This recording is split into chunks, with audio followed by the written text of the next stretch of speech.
अल्हम्दुलिल्लाहि रब्बिल आलमीन वल आक़िबतु लिल मुत्तक़ीन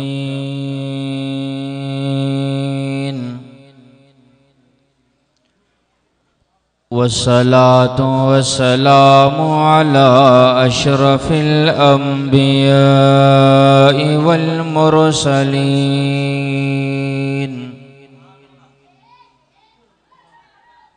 वअला आलिहि तय्यिबीन व अस्हाबिहि ताहिरीन।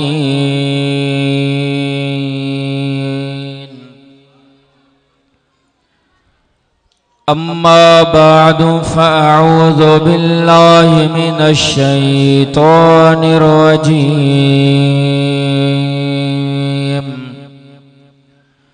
बिस्मिल्लाहिर रहमानिर रहीम।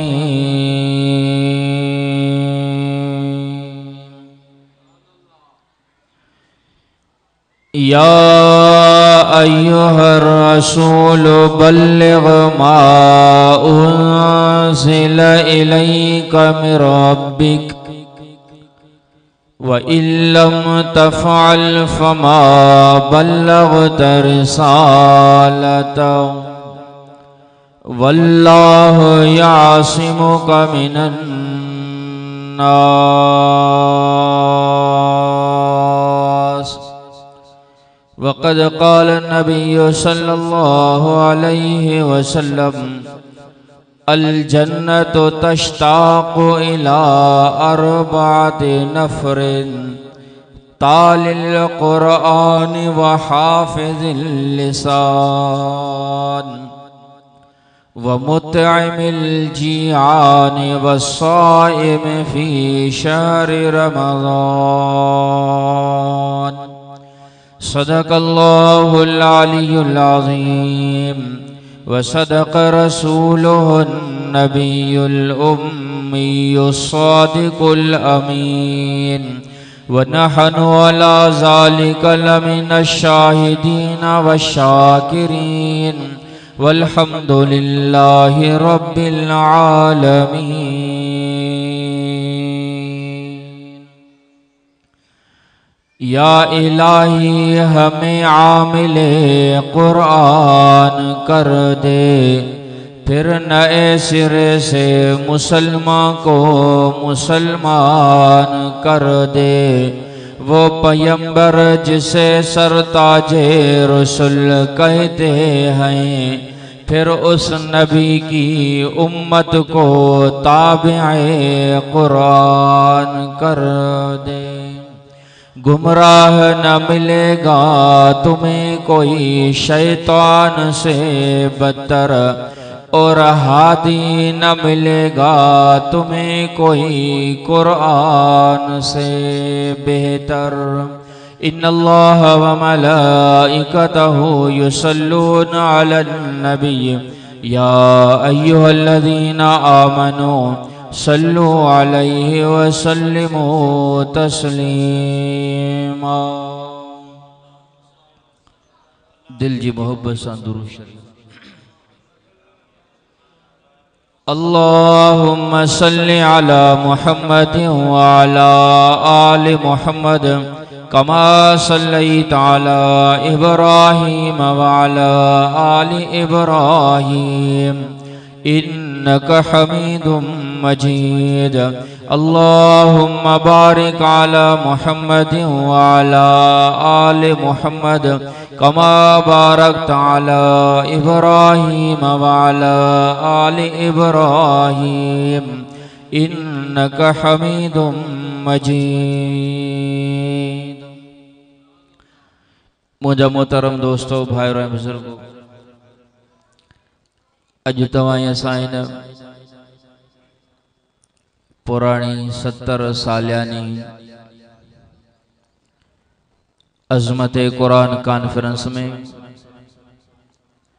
बिरादर मुकर्रम मौलाना अब्दुल क़य्यूम समायर साहब ने हुक्म थे कुरान पाक जी महफिल मजलिस मस्जिद अल्लाह जे घर में पंहिंजे रब साईं खे राज़ी करण जी नियत सां गॾु थियाऊं। दुआ इशल अल्लाह ताला तवां असांजी इन हाज़िरी के मंजूर व मक़बूल फरमाए, आखिरत जे लाए निजात जो ज़रियो बनाए। कुरान पाक जी महफ़िल व मजलिस हुई रहमतुन ऐं बरकतुन वारी आ, पर उन सां गॾो गॾु मस्जिद अल्लाह जो घर नसीब थियो। सब चो अल्हम्दुलिल्लाह। मस्जिद का मामूली जगह ना है। सोने रसूल सल्लल्लाहु अलैहि वसल्लम ने फरमायो, अहब्बुल बिलादे इलल्लाह मसाजिदुहा। रूए ज़मीन मां अल्लाह वट जेकॾहिं का पसंदीदा जगह है तो मस्जिद। सोने अली शेर खुदा रज़ी अल्लाह ताला अन्हु खां पुछा कई वई, सोना अली दे खबर मस्जिद में वधिक मज़ो किन जन्नत में? मुर्शिद अली शेर खुदा रज़ी अल्लाह ताला ने फरमायो, जे कदे मां अली खां पुछो था तो मुखे जन्नत खां वधिक मस्जिद में मज़ो। चो सोना अली तोखे जन्नत नथी वणे? जन्नत जो नेमतूं, जन्नत जो हूरा, जन्नत जा गिलमान, जन्नत जा ताम, जन्नत जा फल फ्रूट, जन्नत जा मेवा, जन्नत जो हूरा तोखे नथियूं वणनि? सोने अली शेर खुदा रज़ी अल्लाह ताला ने फरमायो, जे कदे मां अली खां पुछो था तो मुखे जन्नत खां वधिक मस्जिद में मज़ो। सोना अली भला छाजे करे? सोने अली शेर खुदा रज़ी अल्लाह ताला ने फरमायो, जन्नत में वञण सां मां अली जो नफ्स खुश थींदो आहे, पर मस्जिद अल्लाह जे घर में वेहण सां मां अली जो खुदा खुश थींदो। मस्जिद में आया आहियूं, अल्लाह जे घर में आया आहियूं।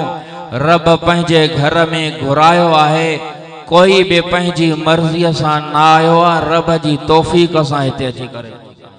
छो त सोने रसूल सल्लल्लाहु अलैहि वसल्लम ने फरमायो, मन युरिदिल्लाहु बिही खैरन युफ़क़िहु फ़िद्दीन। अल्लाह साईं जंहिंसां भलाई जो इरादो फरमाईंदो आहे, उनके दीन जी समझ ऐं क़ुरान जी महफ़िल नसीब।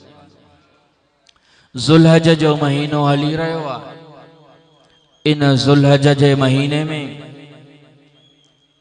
हज़रत इब्राहीम अलैहिस्सलाम पंहिंजे लखते जिगर नूरे नज़र पंहिंजे नंढड़े बचड़े इस्माइल अलैहिस्सलाम जी कुर्बानी कई। इन ज़ुल्हज जे महीने में खलीफ़ा सालिस सोने रसूल जे न्याणे हज़रत उस्मान ज़िन्नूरैन जी वफ़ात भी आ। इन ज़ुल्हज जे महीने में खलीफ़ा सानी सैयदना उमर फारूक रज़ी अल्लाह ताला अन्हु इस्लाम कबूल कयो आ। इन ज़ुल्हज जे महीने में सोने रसूल जे चाचे सैयद शुहदा अमीर हमज़ा रज़ी अल्लाह ताला अन्हु भी इस्लाम कबूल कयो आ। इन ज़ुल्हज जे महीने में सन 10 हिजरीअ में अरफात जे मैदान में सोने रसूल सल्लल्लाहु अलैहि वसल्लम जन पंहिंजी जिंदगी मुबारक जो आखिरी खुतबो भी इरशाद। उन ये खुतबे में जेके सोने रसूल सल्लल्लाहु अलैहि वसल्लम जन तोखे मुखे वसीयतूं कयूं, तोखे मुखे नसीहतूं कयूं, उन्हनि मां चंद गुज़ारिशात अर्ज़ करण चाहियां थो। खुतबे हज्जतुल विदा जो मौक़ो आ, अरफात जो मैदान आ। तकरीबन 40,000 खां वधीक सहाबा किराम मौजूद आहिनि। उते साईं जन खुतबो इरशाद फरमायो।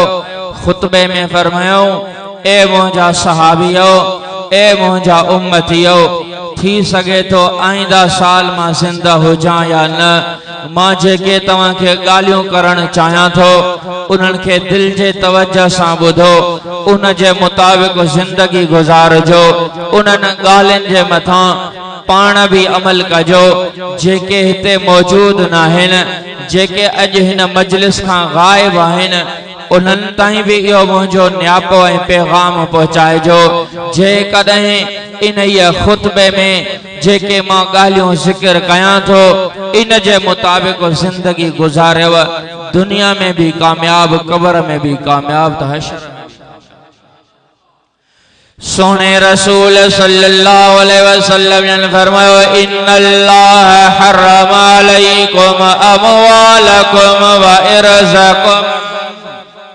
सोने रसूल सल्लल्लाहु अलैहि वसल्लम ने फरमाया ए मुसलमानों तवजो माल कहीं भी मुसलमान जो माल कहीं मुसलमान जे लाए नाजायज तरीके से इस्तेमाल करने की इजाजत कोने का बे जो माल भी तवाजे मथा हराम कहीं के नाग कत्ल करने की भी तवाके इजाजत कोने का खून करने भी तवाजे मथा हराम बेची मिल्कियत में हथ चुरांद करण तवाजे मथा हराम कहीं इज्जत आबरू में हथ विझण तवाजे मथा ई हराम है का हुर्मत यौमिकुम हाज़ा का हुर्मत शहरिकुम हाज़ा का हुर्मत बलदिकुम हाज़ा।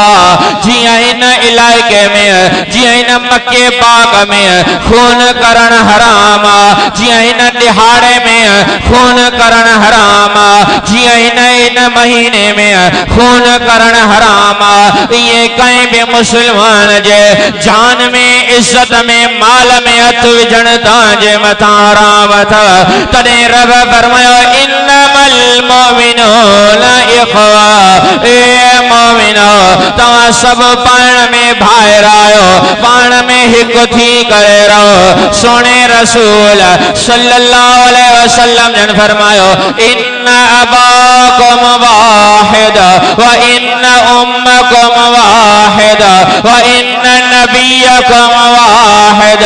सजन फरमाए मुझा उम्मतियो तवाजो बाबो आदम भी हिकड़ो तवाजी अम्मा हवा भी हिकड़ी तवाजे मथा कुरान नाज़िल थियण वारो भी हिकड़ो तवाजो नबी मां मोहम्मद भी हिकड़ो तवाजो काबो भी हिकु त तव्हां भी पाण में हिकु थी करे। तने सोने रसूल सल्लल्लाहु अलैहि वसल्लम ने फरमायो अल मोमिनून का जसदुन वाहिद इन इश्तका ऐनुहु इश्तका कुल्लु व इन इश्तका रासु इश्तका कुल्लु।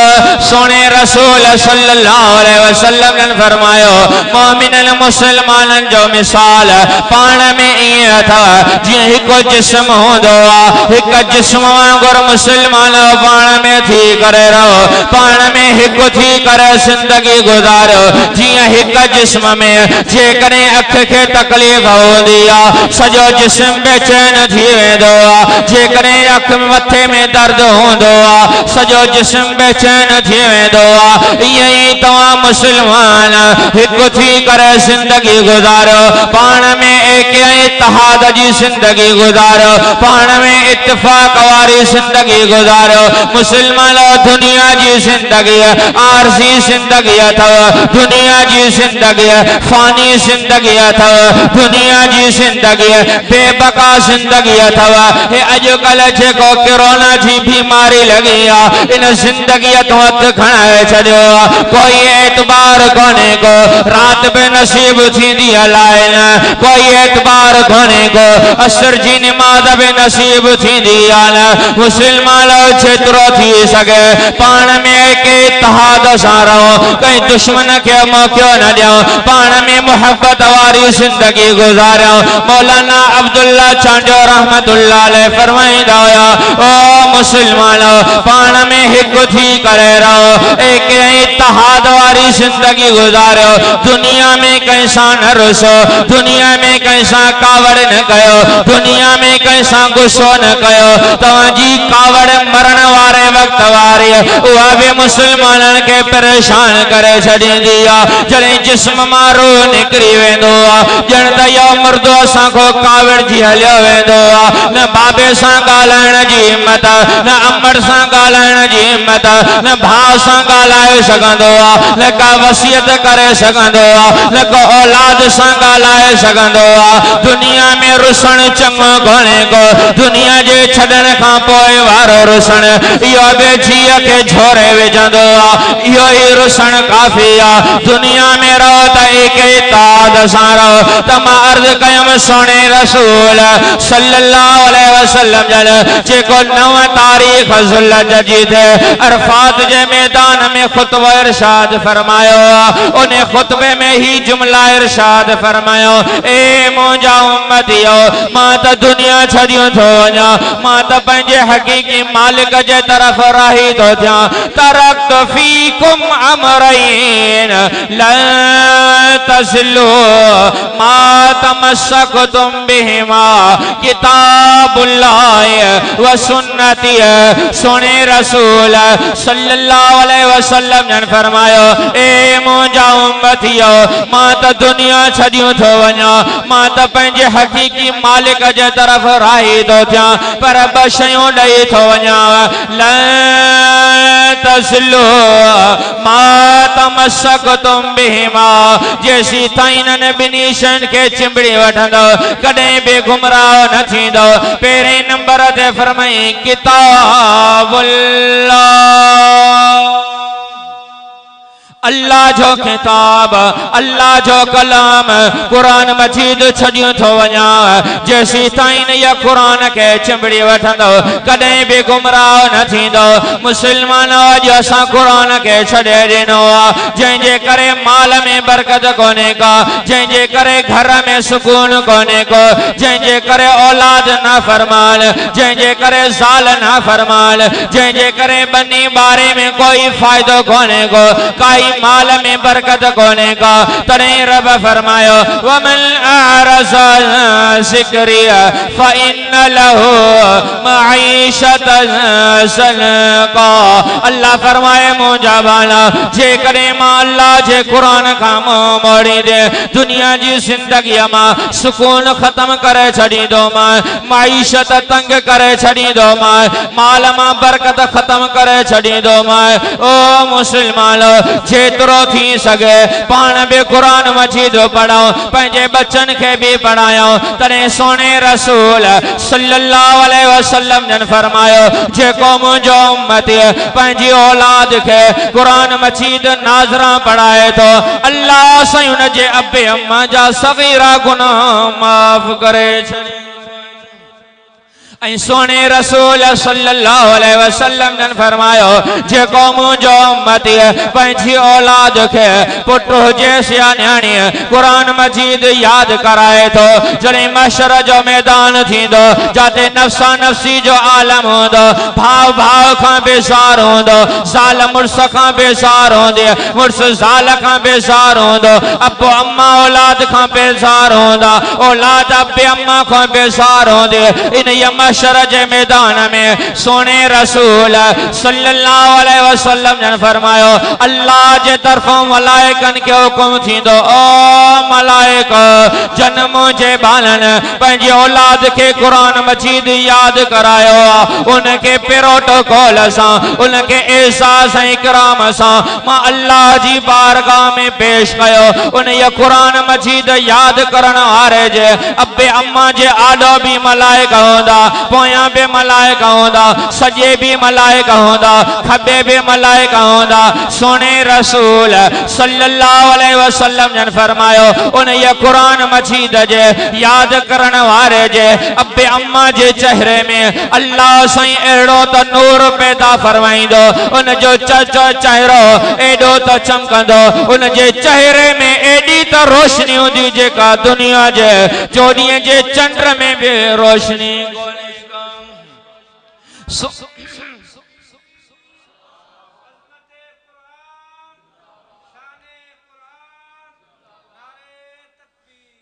सोने रसूल सल्लल्लाहु अलैहि वसल्लम ने फरमायो, ए मुंहिंजा उम्मतियो, पाण भी कुरान मजीद पढ़ो, पंहिंजे बच्चन के भी कुरान मजीद पढ़ायो। यो कुरान तोखे मूंखे दुनिया में भी कमी दो, कब्र में भी कमी दो, हशर में भी कमी दो।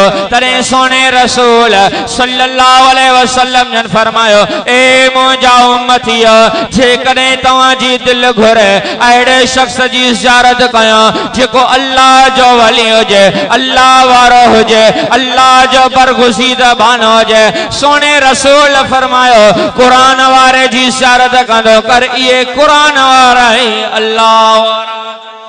तने फरमाई अहलुल कुरान हुम अहलुल्लाह, जेके कुरान वारा ये ही अल्लाह वारा थे। सोने रसूल सल्लल्लाहु अलैहि वसल्लम ने फरमायो, अल जन्नत तश्ताक़ु इला अरबात नफरन। ओ मुसलमानो, तो जी मुझी ख्वाहिश होंदी आ, मां जन्नत जो मुस्तहिक़ थियो, रब मुझे लाए जन्नत जो फैसलो फरमाए। पर सोने रसूल सल्लल्लाहु अलैहि वसल्लम ने फरमायो, चइन किस्मन जा माण्हू आहिनि जंहिंजे लाइ जन्नत परेशान होंदी आहे, जंहिंजे मथां जन्नत बि आशिक़ होंदी आहे, अल्लाह खां दुआ घुरंदी आहे। ए मुंहिंजा अल्लाह, इहे चइन किस्मन जा माण्हू मूं में दाख़िल फरमा, उनखे मुंहिंजूं नेमतूं अता फरमा, मुंहिंजा ताम उनखे अता फरमा। मूं में जेके हूर आहिनि, मूं में जेके बंगला आहिनि, इन्हनि बाननि खे अता फरमा। सैयदन फरमायो, चइन किस्मन जा माण्हू आहिनि जंहिंजे मथां जन्नत आशिक़ होंदी आहे। पहिरें नंबर ते फरमाई तालिल कुरान, जेके कुरान जी तिलावत करण वारा आहिनि उनजे मथां जन्नत आशिक़ होंदी आहे, जन्नत मुतालबो कंदी आहे। ए मुंहिंजा अल्लाह, इन ये कुरान जी तिलावत करण वारे खे मुंह में दाख़िल फरमा। मुसलमान पाण भी कुरान मजीद पढ़ो, पंहिंजे बच्चन खे भी कुरान मजीद पढ़ायो। कुरान मजीद पढ़ण जे करे रब जो कुर्ब हासिल थींदो आहे, कुरान मजीद पढ़ण जे करे रब सां ताल्लुक़ क़ाइम थींदो आहे। इमाम अहमद बिन हंबल रहमतुल्लाह अलैह वक्त जो वली थी गुजरियो आहे, जंहिंखे 99 दफ़ा ख्वाब में अल्लाह जी ज़ियारत नसीब थी हुई। इमाम अहमद बिन हंबल रहमतुल्लाह अलैह अल्लाह के अर्ज़ कयो, ए मुंहिंजा अल्लाह, मुसलमान पुछनि था, मुंहिंजा शागिर्द पुछनि था, अल्लाह जो कुर्ब किया हासिल थींदो, अल्लाह सां ताल्लुक़ किया कायम थींदो।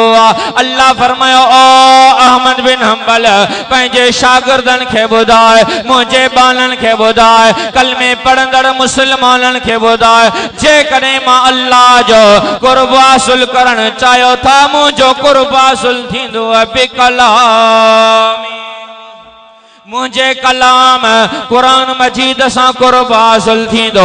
इमाम अहमद बिन हंबल रहमतुल्लाह अलैह ख्वाब में अल्लाह के अर्ज करे तो, फहमल औ बिला फहम, ए मुंहिंजा अल्लाह, कुरान मजीद समझी पढ़न पो तो जो कुर्ब हासिल थींदो, या बिना समझण जे भी तो जो कुर्ब हासिल थींदो। अल्लाह फरमायो, बिफहमिल औ बिला फहम, कुरान मजीद समझी पढ़न पोत नूर नाला नूर, कुरान मजीद समझी पढ़न पोत सोने पे सुहाग।